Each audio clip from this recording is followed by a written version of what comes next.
La energía la vamos a clasificar lo primero en dos grandes bloques. Aquellas energías que llamamos mecánicas, que al final lo que nos producen es movimiento en algún punto que después nosotros podemos aprovechar para algo, y lo que llamamos energías térmicas, que son aquellas energías que al final tienen algo que ver con el calor, o bien que producen calor, o bien que directamente son energía térmica, como pudiera ser la radiación solar. ¿Vale? Entonces, dependiendo de que estemos en un tipo o en otro de energías, la forma de transformarlas en la energía fundamental de uso que nosotros tenemos, que va a ser la energía eléctrica, es una o es otra. Al final si nosotros queremos generar energía eléctrica, lo que tenemos que conseguir es un movimiento rotativo de un eje en el seno de un campo magnético, y que ese eje tenga pues unas espiras, que es lo que se llama un alternador, un generador eléctrico. Claro, si tenemos un molino de viento que directamente tenemos la rotación de las palas que producen la rotación del eje, ahí ya está claro, el asunto no tiene mayor problema. Simplemente es un problema mecánico de adaptación del giro de un eje con respecto a la frecuencia necesaria para que se produzca la electricidad, a la frecuencia útil para poderla inyectar en la red. Sin embargo, ¿qué es lo que pasa con el calor? Cuando nosotros tenemos calor, hay dos posibilidades de aprovechar, una posibilidad al final solo de aprovecharla, y es cómo convertimos ese calor en movimiento. Y ese calor en movimiento es a través de un motor térmico. En ese motor térmico, pues, por ejemplo, lo más sencillo sería vaporizar un fluido o conseguir humo muy caliente, y eso introducirlo en una turbina que al final es, pues igual que el aerogenerador, un sistema de álabes que hacen girar un eje también conectado al alternador eléctrico.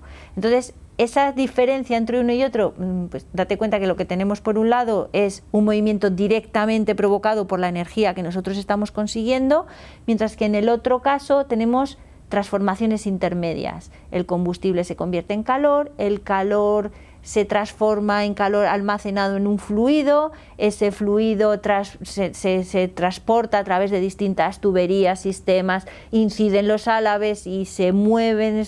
Entonces, ahí esas transformaciones, ¿qué es lo que implican?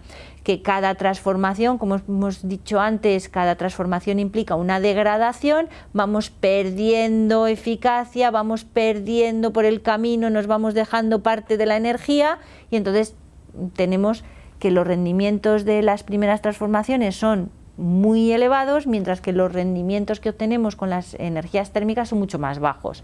Comentamos así como base, el rendimiento de un motor térmico puede estar en torno al 50%, haciéndolo fenomenal. ¿Qué pasa con el rendimiento de un aerogenerador? Muchísimo más elevado, 75-80%. Perfectamente, todo depende de las condiciones, de los rozamientos, de las características, pero es que en los motores térmicos ni haciéndolo perfecto conseguimos un rendimiento del 100%. Entonces ahí es donde tenemos el primer problema. ¿Qué tipo de energía es de la que partimos? ¿Y a cuál queremos llegar? Muchas veces nos vemos con la obligación o con la necesidad de elegir. ¿Qué voy a utilizar para este efecto? Bueno, pues vamos a utilizar aquello que es de donde obtenemos más rendimiento, donde sacamos más provecho. Es lo típico, si tú ya tienes calor, utiliza el calor para calentarte, pero si tienes electricidad, ¿por qué vas a utilizar electricidad para calentarte?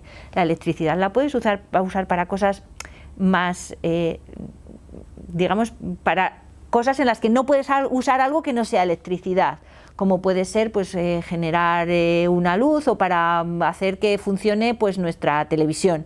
Pero para calentarte no es mejor que utilicemos directamente calor, que no estropeas, que digamos que aprovechas algo que ya tienes en el modo en el que no necesita una transformación posterior. ¿Vale? Entonces es importante que a la hora de utilizar la energía, utilicemos con cabeza la energía.